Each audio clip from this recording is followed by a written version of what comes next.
കത്തുവ കേസാണ് താങ്കൾ ഉദ്ദേശിക്കണമെങ്കിൽ കത്തുവ കേസ് മുസ്ലിം യൂത്ത് ലീഗിൻ്റെ ദേശീയ കമ്മിറ്റി നടത്തിയ ഫണ്ട് സമാഹരണമാണ്. അതിലേക്ക് പണം അയച്ചു കൊടുത്തത് ദേശീയ കമ്മിറ്റിൻ്റെ അക്കൗണ്ടിലാണ്. കേരളത്തിലെ യൂണിറ്റിനെ കേരള സ്റ്റേറ്റിൻ്റെ സെക്രട്ടറി മാത്രമാണ് ഫിറോസിന് ആ അക്കൗണ്ടായിട്ട് ഒരു ബന്ധമില്ല.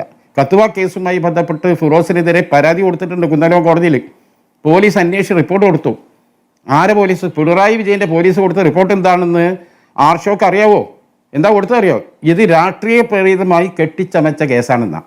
നിങ്ങളെ തന്നെ പോലീസ് രാഷ്ട്രീയ പ്രേരിതാണെന്ന് പറഞ്ഞ് എടുത്തു കളഞ്ഞ ഒരു കാര്യം ഇവിടെ ഒന്ന് പറയാം. നിങ്ങൾക്ക് ഉളുപ്പില്ലേ?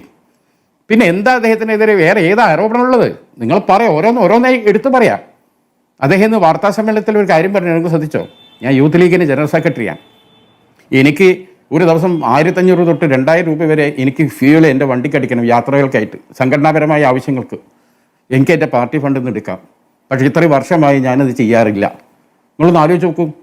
പണം ഇഷ്ടം പോലെ എഴുതിയെടുക്കാനുള്ള അവസരങ്ങളൊക്കെ ഉണ്ടായിട്ട് പോലും വളരെ ആ കാര്യത്തിൽ സൂക്ഷ്മത പാലിച്ച് മുന്നോട്ട് പോകുന്ന ആളാണ്.